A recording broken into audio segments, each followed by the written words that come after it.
Welcome to another episode of Mafia Family Ties, brought to you by William & Tyler Law Offices. My guest today, Nate Geary. Thanks for coming on. Yes, thank you for having me. All right, so growing up a Bills fan, what is it like for you now? I mean, growing up cheering for the team, now you're covering the team. Tell me a little bit about that. So, yeah, I mean, I grew up down the street right from the studio in Hamburg. So my high school, is probably, I think, the closest high school to the stadium. I think it's closer than Orchard Park, Frontier. I mean, we were right down 20. So growing up here, my dad being a big Bills fan, most of my memories as a kid revolve around the Bills, like those core memories, you know, like the first time I heard my dad swear was, you know, the Music City Miracle. So first time I was like, did I say the F word? That's crazy. And, you know, even kind of dating back a little bit before that, you know, my dad, and when he worked at the company that he was working at when I was younger, they had box seats. So I was kind of the spoiled kid. I was getting one game a year where I was going to sit up in the M&T Bank Club and watching, you know, games and Flutie, and then, you know, then the tougher years, which was, you know, me walking, and I remember leaving the Pittsburgh Steelers game, the one that Tommy Maddox and Willie Parker and the third stringers, walking back to La Galleria, crying, and my dad sort of just saying like, I think you should probably get used to this feeling that you're feeling right now. So, yeah, I mean, you know, playing football, growing up and playing football, and then sort of, it's like borderline in the shadow of the stadium, to getting to do what I do now, I think is, you know, it's definitely pinch me level, coolness. That's typically the things people ask me. And that's always sort of, I go back to like, yeah, I got to play football down the road, and now, you know, getting to sit in the broadcast booth behind, you know, at the time, a legend in John Murphy, and now Chris Brown, who's, you know, done an unbelievable job, and Eric Wood. So, yeah, it's been a really fun, interesting, pinch me type journey. And I definitely don't take it for granted. That's for sure. Has the perception changed at all? Oh, in what way? You tell me, how have the perceptions changed? So, funny enough, my first year doing any Bills level radio was 2015. For 2015, that would have been the peak of, they might be good. I mean, that's week one, the Colts, that's Tyrod, that's Percy Harvin. That is the best group of weapons the team had during the drought. The Rex Ryan era beginning. And so I would say perceptions from the time that I started doing Bills radio was right at the tail end of the drought, to now. And, you know, I think the last couple of months with the Bills firing Sean McDermott, it's been sort of a slight reminder of how things have changed around here, and how the dynamic and how the sort of bar has been risen for this team and for this organization. So I think if things have changed at all, it's just, I think all of our collective perception, Josh Allen has so much to do with that, right? I mean, he's just, I imagine it has to be amazing to be 12 years old, 13, 15 years old with Josh Allen in Buffalo playing quarterback in his prime. I could not imagine what those formative years would have been for me if the Bills had someone like Josh Allen. I can't, it's hard to imagine, to be honest. It's funny. I'll get the opportunity sometimes to speak at like local schools or whatever, kids. And I'll often say, this may surprise you, but the Bills haven't always been good. Right. In fact, like, you know, most of my years were like my early years of being a Bills fan was not about loving the Bills, but it was hating the Patriots. And I did it better than a lot of kids probably did. I mean, I hated Tom Brady with a true burning passion. So, that what I would say is probably the biggest dynamic change is like, you look at what other organizations and other fans and other fan bases had, and you don't necessarily wish that you were them anymore, or hate other teams as much. Like, I still hate the Dolphins and I still hate the Patriots in a way, but it's not that same level of like, that's the prevailing feeling is hatred or envy. It's more like, I mean, how could you be envious of anyone at the moment when you've got Josh Allen? That said, this past Super Bowl kind of felt like home, like cheering against and hating the Patriots. Like, all right, I remember this. I remember this feeling. Hate watching. Yeah. Hate watching was, you know, in this Super Bowl in Buffalo, I don't know how it was for the rest of the country. Maybe it's just because people don't know nobody likes me, but I didn't get any Super Bowl party invites this year. Like, I asked a couple, hey, what are you doing? Like, we're just staying in. Like, we're not going out. We're not going to a party. We're not hosting. People that I know that host every year were like, we're not hosting this year. So I think there was a little bit of, I think this year more than any, there was the buildup to that Denver game was the combination of 7-8 years of almost getting there and then not. And and then to have to watch 2 years in a row, 2 teams just get dismantled that you're like, hey, I mean, at least the Bills could have been there getting dismantled, or I feel like they would have put up a bigger fight. And like, even, and I hate when sometimes players do this, but like, you know, Deion Dawkins at the Super Bowl saying like, well, we would have done, you know, it's like, well, you know, you didn't. You lost to that team. So but the hypothetical of it, the last 2 years, the Chiefs getting just mowed down. And then, you know, frankly, the Patriots getting embarrassed. It definitely was a twist of the knife kind of feeling for sure. Yeah, it's not, no pun intended, but it was very deflating. Just but that's really the feeling though. It's just like at the last second, we decided to go to our friend's house and watch the game. Just because I didn't, after that Bills loss, I did not watch that Seattle game. I didn't watch any more games until the Super Bowl. Not because I was protesting. No. I just didn't have it in me. I couldn't, like, during the AFC Championship, I think I snowblowed my driveway 3 times. My wife was like, why don't you just wait until, I'm like, no, I got nothing going on. It's fine. I'm just going to keep. You know, that Denver game was a bit of a unique game for me. Typically how my like day works at the station during a game, right?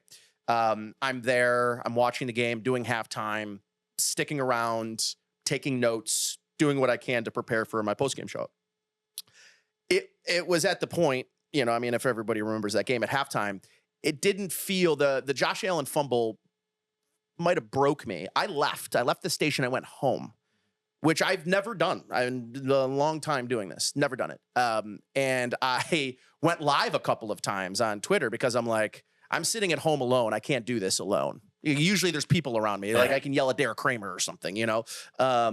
So I'm pacing, lights are off. I got the TV, and like, if to be a fly on the wall, to be my neighbors hearing the sounds I was making, and so it just was a very unique game in that like I experienced that loss in a very different way than I normally do. And there were moments where it's like, could they do it? And then you get to overtime, and this is until they win one. And this goes for the Sabres, it goes for the Bills, it goes for the core teams we love here. And this is not to leave the Bandits out because I know they're the only ones that win around here. But until one of those 2 teams win it, you're gonna feel like in overtime, you're gonna feel like when that big moment is there, it is the doubt that creeps in is so monumental. And it won't matter how good the players are. It won't matter how many free agents or, you know, draft picks the Bills get this year, next year, or the following year. When they're in overtime, when they're, I mean, they're like 0-7 or something, and Josh Allen's, it's crazy. So that doubt exists, and it's fundamental to who we are as fans. The doubt is part of our foundation as being a fan. Right? I mean, at least it feels that way. It's so funny how damaged my psyche is. I'm watching the Olympic quarterfinal. Yep. And you're like, wait, these are the Sabres. It's okay. Sweden scores right before overtime, and I'm thinking, well, of course. I'm like, well, wait a minute. No, these are all. This is not. There's no Buffalo here except for like Tage. Well, I guess in Dalian, but there's no Buffalo element to this game. And here I am saying, well, of course, that always happens. I'm broken. You got to readjust. You have to readjust. Well, it's funny too for me because it's like I've had one sports team that I'm, you know, passionate about win a championship, and I'm a Kansas City Royals fan because my dad was a Royals fan because he hated the Yankees and loved George Brett growing up. Me and my dad went to the ALCS in 2015. We went to the ALCS in 2014, and in 2014, that team has been a lot like the Bills during the drought, which is a lot of top picks, never good, don't spend money. Recycle, you trade your best player, and then start it all over again. And like that 2014 year, getting to the peak, getting to the World Series, and then losing, it was like, man, nobody I follow is ever going to win anything. And then 2015, them getting back, there was no doubt in my mind they were not getting back to that game. And then they get to the World Series and they beat the Mets of all teams with like the greatest pitching staff ever assembled. It was like, oh, this is what it. But like the problem with the Royals is they're 4th on my pecking order. You know, like I got the Knicks above them, I got the Sabres, and I got the Bills. And to me, Notre Dame might even just be like number one out of all of those things, right? So it's just like my teams don't win, Del. They don't win. They don't win. It reminds me a little bit of Bulldog when the Red Sox won in 2004, because he would always talk about being a Sox fan. But I will ask you, because I ask everybody who's a Red Sox fan. I don't normally get the opportunity to ask a Royals fan. Do you enjoy when Kansas City Chiefs fans are happy? Because that's what happens when your Royals win. Same way that if you're a Sox fan, I guess you have to be. Yeah. Just sit in that. They're not mutually exclusive. They've nothing to do with each other. And sometimes I've had Chiefs fans in my mentions when someone brings up, then I'd say I'm a Royals fan. They're like, you're a Royals fan? You're a Bills fan? Yeah, they are not. They're different colors. They are in the same parking lot. They do share a parking lot. And I did make sure that like I left some garbage in the parking lot after the one Royals game we went to. I spit a couple of times Hey, go Bills. on that side, on that side of the parking lot. So yeah, I respect it. Especially you blame your father. It's fine. Yes, yeah, it's generational trauma. It's all good. We are our fathers, some cases mothers. We are just whatever they love as a child, we love, right? So your kids love the Bills because of you. If you weren't around, they're probably not Bills fans, right? They're Buffalo Blizzards fans or something. It's also the thing that connects us with our parents, right? Like that's my dad and I's relationship. A lot of like this year was, especially with the stadium, right? I'm sure we're probably going to talk about it at some point, but like, I went to the Eagles game that was on my birthday, and that was my dad and I's last game at the stadium together.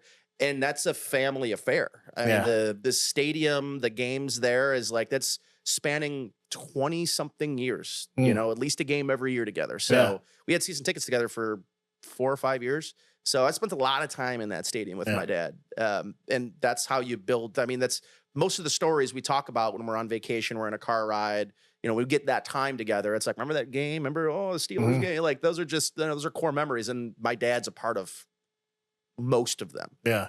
That's special. I mean, my girls, they come to the games with me and everything. That stuff it's important. I mean, that all the stuff that happens on the field, you remember it, but that's not where the core memories are happening, No, 100%. Real quick. All right, I'm going to switch gears for a second. Okay. Your origin story.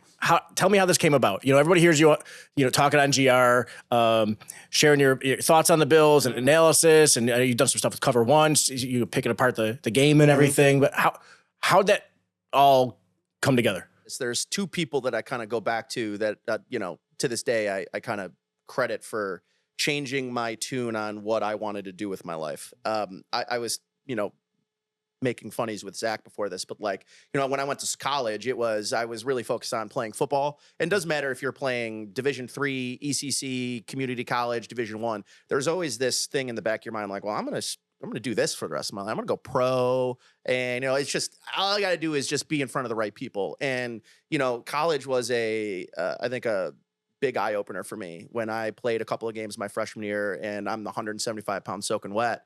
And there is just, grown men hitting you. And that was a wake up. And so when I dealt with concussions in high school, and then I dealt with a bunch of them in college, when it was basically, we're not letting you play. You have to I had to go to UB concussion clinic, do all these tests. And they were like, we're not really prepared to let you play.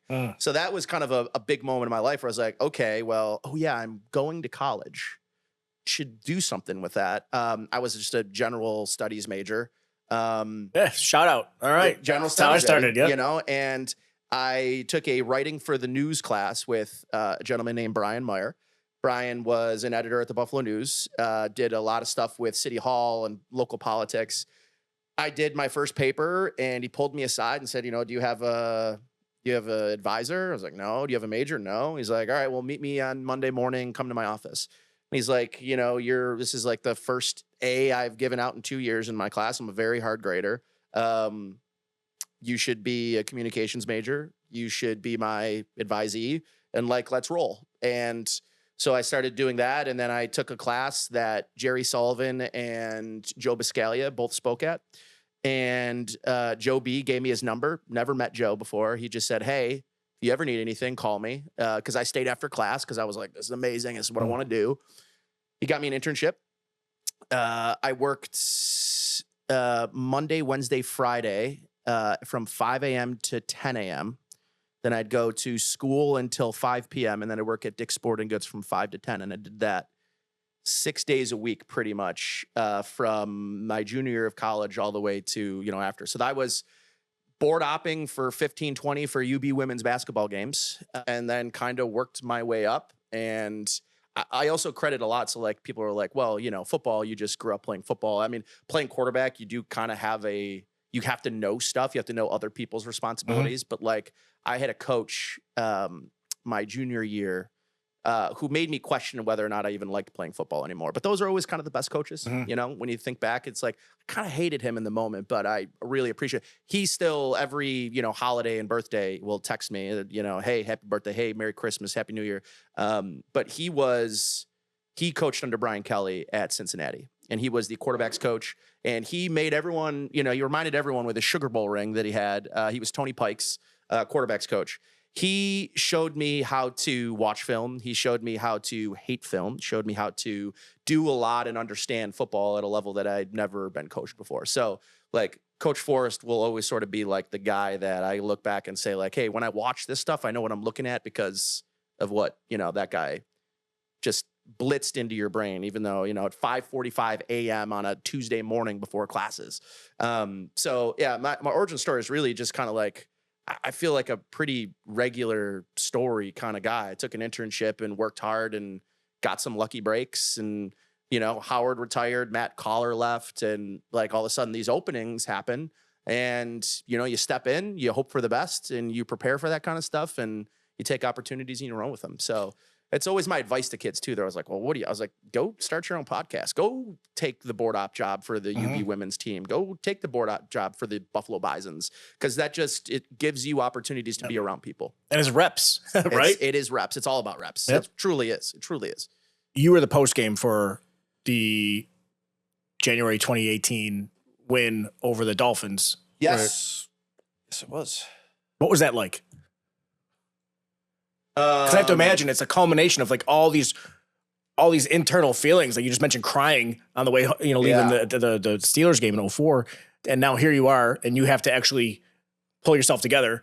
Yeah. And do that. So Mike and Chris, Chopin Bulldog, they're on the radio. And if the way our studio set up is they're kind of over there. The newsroom's right outside. And it was, kind of just our group of guys that have been there for a long time, whether, social guys, writers, sound guys, like all that kind of stuff. And we are watching the Bengals game on 3 25-inch TVs, right?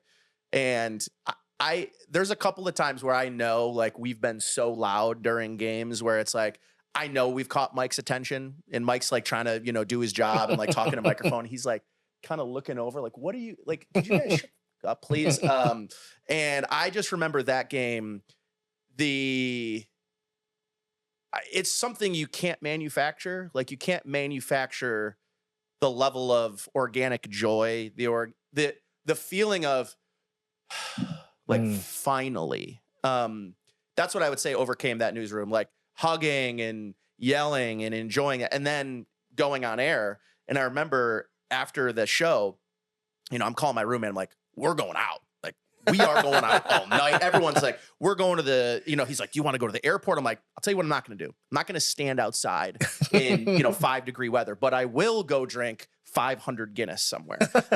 So we went out to a bar off of Hurdle, this little tiny, like just dive bar. And walking into that bar, I mean, at the time I just started, so it's not like, but like, and this is New Year's Eve too. This is New Year's Eve. Yep. There in this bar, which I've maybe never seen more than 15 people at a given time. I mean, was 65 people. There were, and this is 4 hours after the game, like 5 hours after the game, just the party. And it always brings me back to if they win one. I mean, that is to squeak in a wild card position. Like imagine what this city does if they win a Super Bowl.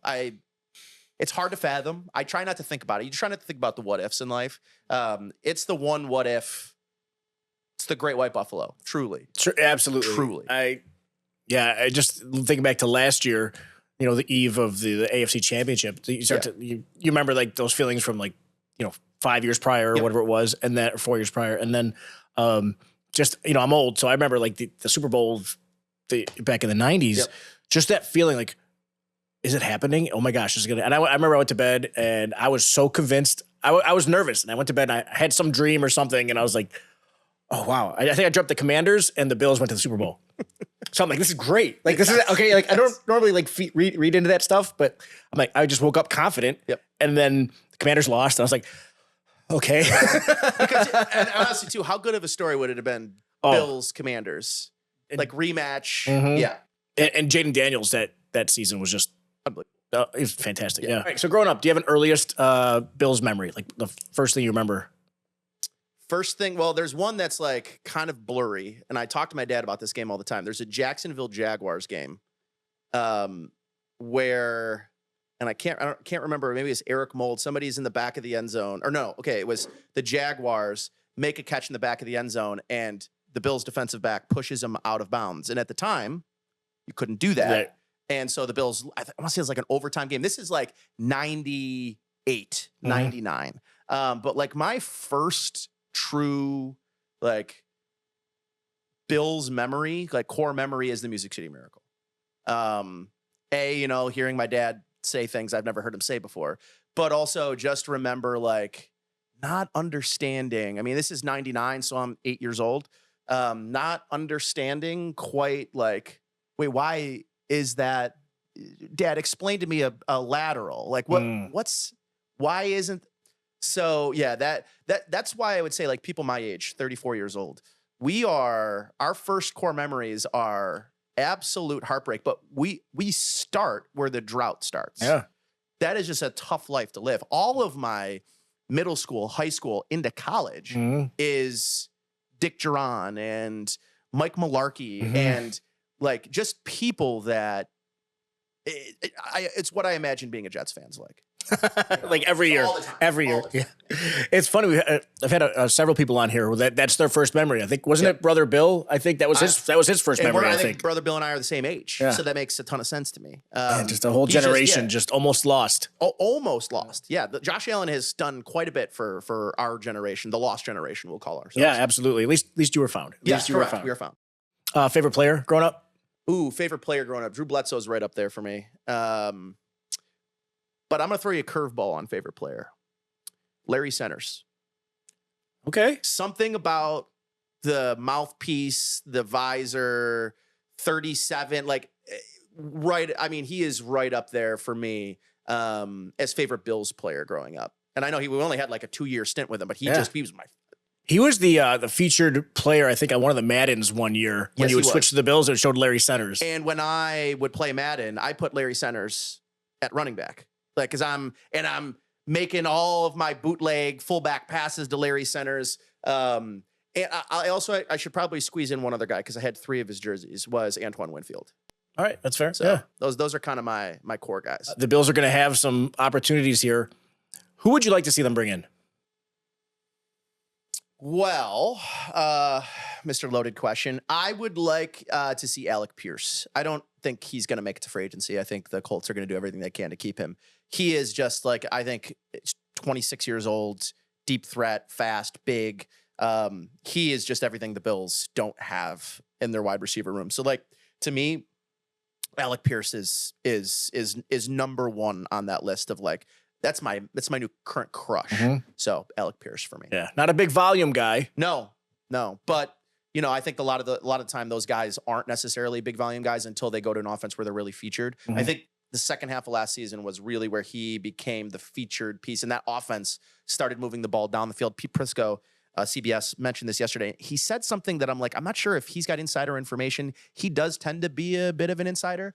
He said, everything I'm hearing in Buffalo is they want to turn the offense back over to Josh Allen and make this a Josh Allen-centric offense. And I'm like, please. No offense to James Cook, who I think is a remarkable player. Of course not. The offense should still really revolve around getting him the ball as much as they can, but they should be getting him the ball in space more in the pass game. And get me a guy that can make James Cook's life even easier if there's somebody that can get down the field and teams have to stay and like those 2 high shells. Yeah, give me a Alec Pierce all day. All right. All day. All right. New stadium opening up in the fall. Who's your dream Ravens. Matchup. Your dream Ravens. matchup for the opener is the Baltimore Ravens. I want to continue stealing that fan base's soul. They have, no offense to my good friends in Miami, who, you know, I have spent a couple of years now tormenting. All of my ire has turned to the Ravens because I think that they trying to be nice about this in a way. Don't be. I know there's You don't a have to be. microphone in front of me. Don't have to be nice. Ravens. They're jerks.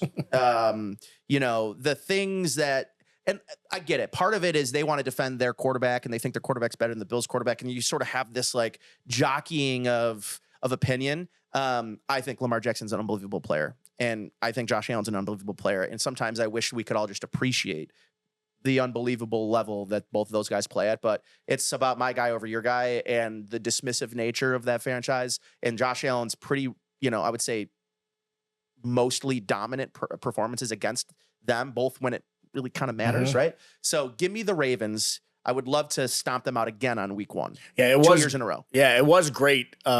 Hearing players say like a month and a half into the season saying, oh yeah, that week 1 loss like really hurt us. It like broke emotionally. them. It broke them. And like, I frankly, that's the kind of loss that you fire a John Harbaugh because of. Yeah. So give me them week 1. There's been a lot of eras of the stadium, like even in your time as a fan. Yep. What are some of the ones that stick out to you and how have you seen it change over the years? Like renovation, when they really redid all the boxes and they redid the end zone, corporate boxes. That to me is, again, like probably the first or second year of that first renovation. I was spending at least a game a year up there with my dad, and I just kind of remember like, okay, this is cool. And then when I started, you know, going to games and spending time in the broadcast booth, you're like, go to one other stadium, and you're like, it's time. Time to do something about this place. But I would say like, a lot of my core memories in the stands are going to be like EJ Manuel, Kyle Orton, Fitzy. And like, those are going to be like, that's kind of my era in that stadium. And I remember 2011, Bills beat the Patriots at home. I'm bringing my college roommate, who's a Packers fan, never been to a Bills game, from Rochester. And after that game, we're up. So we watched the game in my season tickets, went to the box to go hang out with my dad for the last couple minutes of the game. And we are in the end zone away from Drayton Florence's pick 6. And game ends, unbelievable, windows open, and the group of 40-something-year-old men crying. Yep. And my roommate looking at me and going, it's week 3, bro. We're like, dude, shut up. Right. I'm like, it just is different here, bro. It's different. That was such a cool moment because I felt like the guide, right? And we're like walking up to 300 levels. I'm like, you know, here's where you got to see the troughs, man. You got to see that. You're gonna see nothing like this before. And then you walk in and someone's peeing in the sink, and you're like, it's cool here, dude. That stuff's allowed. So I would say, or else can you go hip to hip and just let it go? That's right. And the other piece of this too that I always find funny is like thinking about the stadium is the first Dolphins game I went to. I was 16. My dad said, we can go to, we'd look at the kind of which couple of games would you really like to go see? It's like, Dad. And I was always, I want to go to a Dolphins game. He's like, I'm not taking you to a Dolphins game. It's different. Yeah. It's different. And my first Dolphins game at 16, my dad takes me to his buddy's tailgate. And on top of his van, like his big Bills van, is a giant, like 100-pound fish. I'm like, oh, what's he doing with that fish up there? That's crazy. So we're walking in and boom, explosion. We look around. There's fish guts going on. We are next to the stadium, Del. If you want to talk about how times have changed, you could bring a quarter stick of dynamite to a game, and then the cops are like, sick, dude, that was awesome. And now, they got M16s, armed guards. You throw a quarter stick of dynamite around there, you're getting taken off in shackles. That must have been a private lot, though, right? It was next to the stadium. It was in the actual. All right, in the Bills lot. Fish guts everywhere. Fish guts everywhere. Somebody came back to their car and was just like, what is all over my car? Yeah. So that is like those are like horror. My first Dolphins game, and then I got it because like there was just the language use, the liberal use of the F word, multiple versions of the F word. I've heard, swear words in different tenses I've never heard before. And I'm like, okay, Dad, I get it. And he's like, and then he showed me, the Brian Cox days, which I wasn't quite, old enough to really appreciate. So he's like, this is why you don't go to a Dolphins game, because we hate them. And everyone here, there's not a lot to get up for. You get up for a Dolphins game because of the hatred. Yeah. Speaking of the Dolphins, I remember my seats were in, like, I think it was when we were like 226 or whatever at the time. So we're like in the corner. And I remember we weren't even playing the Dolphins. And this guy like stands up in the 100 level, you can see, and he gets up on his bench and he's wearing a Dolphins parka. And he just like has his hands out like, everybody starts going, boo. Yeah. All of a sudden, like the crowd like envelops him. And then like a minute later, his jacket is like a section over, like getting passed around.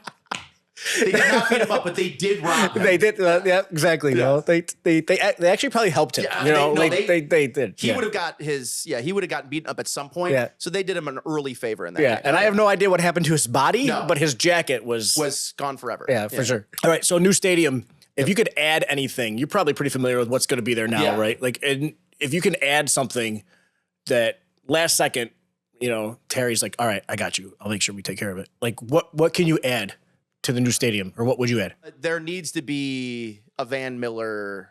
Like, to me, I would have like a broadcasting hall of fame, like an immersive experience when you walk in, almost like in one of the main entrances where you've just got highlights of Van Miller calls from the heyday. I think that's the one thing that like this organization and like what our fans all really care about is they just care about the connection that they have to their childhood. And Van is the soundtrack to that. And I, got to listen to Van for a long time, but even, when he kind of retired and then passed, like, I think there should be a real presence of Van Miller at that new stadium. And whether it's just walking through and having highlights with video and like, but there's just so many calls. Do you know what I mean? And like, I feel the same way about the arena with hockey and Rick Jeanneret. Like, I don't know that people really appreciate the fact that we probably had 2 of the top 10, top 15 play-by-play guys in the history of sports. Yeah. Right here in Western New York.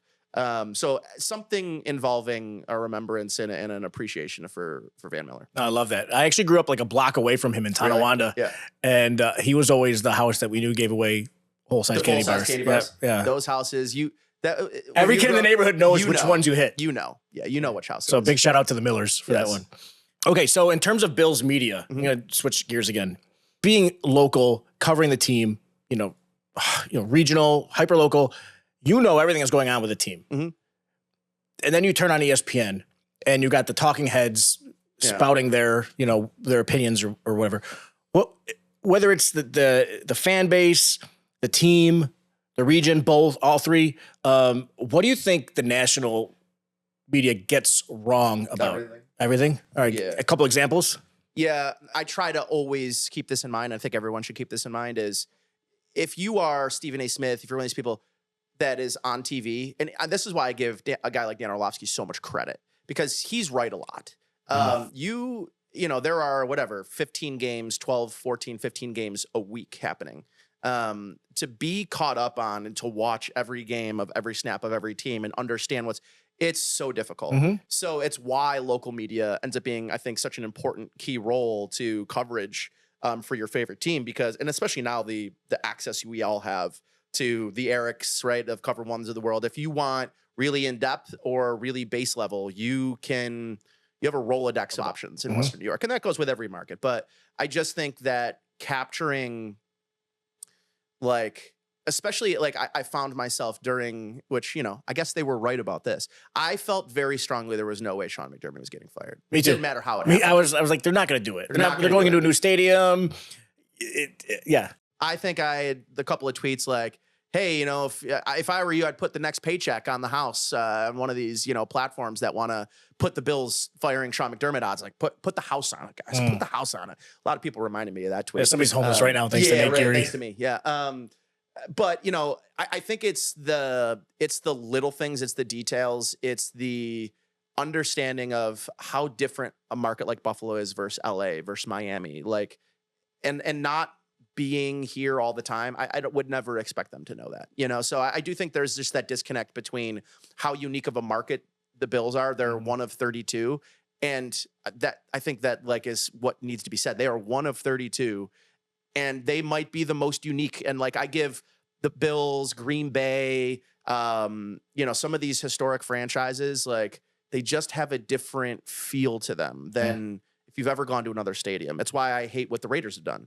The Raiders have turned a historical franchise playing in a crappy stadium that is part of their lore into, you know, I mean, there's no fans. It's just other teams' fans coming to games. And that's what I love about the fact that the NFL was so adamant about keeping this team here, because you can't replicate what the Bills and what Green Bay and some of these organizations have built.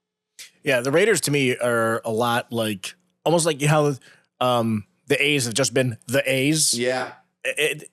You have Raiders fans that are from all over, and it doesn't matter where the team plays, they're not going to go see them anyway. Yep. And you have fans that were from Oakland. The team moved to LA. They went back to Oakland. They never gave up their fandoms. Like, just go to Vegas a couple times a year and watch them or something like that. Yeah, it's tough. Yeah, it's tough. When you watch those games, it's like a Bills game there. I mean, 80% of stadiums can be Bills fans. That's tough. That's tough when you're playing in front of a home crowd. That's true. That's true. Home crowd. In terms of covering the Bills, how has that changed? Because you've gone from when the team wasn't doing that well, you know, the pre-Rex Ryan, or was it Rex Ryan?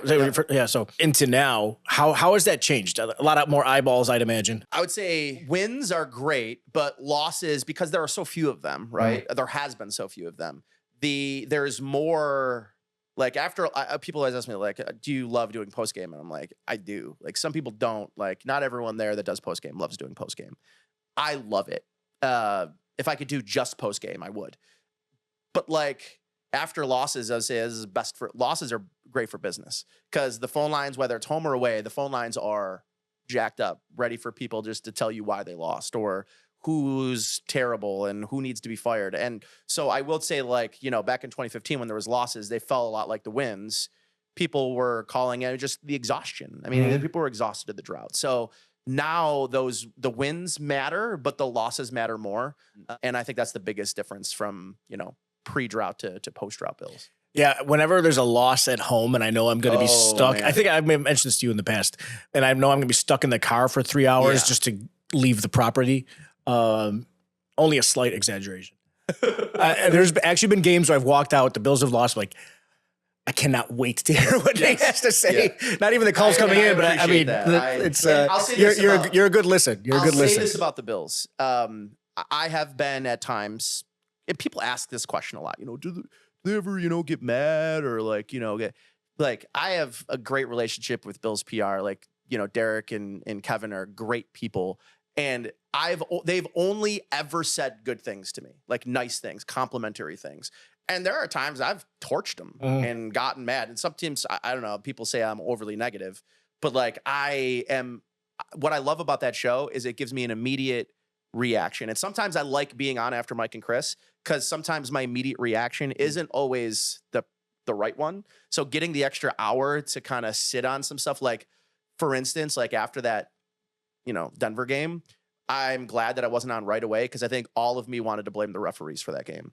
And the more I sat on it, the more that I, you know, stewed, I was like, no, these are self-inflicted wounds. And I think I wouldn't have liked the outcome of my show if I spent the first hour and a half yelling about the referees. You know what I mean? I covered you on Twitter. Don't worry about that. I covered that base. So I went nuclear for about a day and a half. Yes. As, you know, I think a lot of us did. Yeah, there's a lot of factors to that loss. But you can take one drought era Bill and put him on the current roster. Who is it? One. Well, for a long time it was CJ Spiller, but they have, you know, a better CJ Spiller now, so I don't need CJ Spiller. Eric Moulds. All right. Well, yeah, any receiver, right? Where's Jeremy? I know. He's here somewhere. Eric Moulds. Yeah. Just unbelievable talent.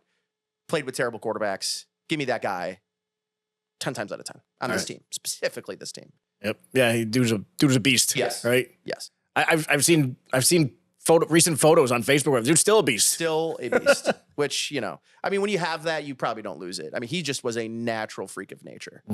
Yeah. Underappreciated freak of nature. Yeah. Yeah. I would like to think he's going to get on the Wall of Fame eventually. It seems like it's really overdue. It seems that one seems particularly overdue. Yeah. Yeah. So, all right. Well, shout out to Eric Molds, right? Right, So, shout all right, chicken wings. Finally. All right, some wing talk brought to you by William Attire Law. Go-to spot. Go-to spot, Adolph's, First Ward. It's my go-to spot. And a very close, I would say 1B is Beltline. I live like right down the street from both of those, so I spend a lot of time at both of those places. I think Adolph's is a Buffalo hidden gem. It's probably not as hidden as it used to be because I'm just insanely loud about it as much as I can be. But like the atmosphere, the bartenders, the people, I'm a regular there. And it's like you're going, and this is the great thing about Buffalo, and especially like small bars like Buffalo. It's like you go there and you feel like you're with your cousins, even though you're alone at the bar. It's so their wings are unbelievable. Hot lemon pepper, if you know what's good for you. But recently, I have to bring up this place because they're really good and they're new. McCormick's in the First Ward. I forget the restaurant that it was before. They have probably the best Murph style wing in Buffalo. Explain what that style is. So it's like this spice, there's like nutmeg. It's sort of like the 9/11 wing sauce, but like, you know, mass produced. It is much of the original Swanee House cooks and bartenders. So you're getting the classic Swanee House fries, which are, but like that is a new jam for me. I recently went like 3 weeks ago and I've gone back 3 times. Wow. Okay. It's so good. If you haven't tried it, do yourself a favor. All right. So we got McCormick's, Beltline, and Adolph's Yep. in opposite order. Yes. All right. Correct. Good stuff. What's the most you've ever put down? Or what's the most you've ever seen put down? Do you want me to answer that? No, I'm just asking questions for the sake. Yeah, let's hear it. That's sort of like asking me about what my weight is. How many chicken wings have I taken down in a sitting? Yeah. 43. Shut up. Yeah. This is a one-time thing? I'm assuming. One time. And it was at Quaker Steak in Lou. So they used to have unlimited wings. They used to have limited wings, which I'm pretty sure the Buff State football team closed that location because there was no way they were making. Is that the one in Erie? No, the one that was on. Oh, there was on Transit. Yeah, I forgot about that one. It closed, I think, in part because Buff State football. So the offensive lineman liked, I was like an honorary fat guy. Sure. Even though I was 170 pounds. Our offensive line coach, he ate 100. Wow. 100 wings at Quaker Steak. And they asked us to leave. Plus there was like 9 other offensive linemen there. There's no more chickens. We're out of chickens. 20 and 60 of them. And I had a group around me cheering me on as I ate my 43rd wing. And then I went to the bathroom and vomited. Oh. Which, in fairness, does that count? Does it count? It might. I'm pretty sure it counts. But here's the other thing. I was like, because I threw up, I could eat more. I could eat more. But yeah, 43 is where I've topped out. But 100 is the most I've ever seen. Wow. Yeah. Those are some new numbers. Yes. Yeah. Yeah. I'm awesome. A bit of a wing guy. Yeah. No, I love it. All right, Nate Geary, thanks for coming on Mafia Family Ties. Good times.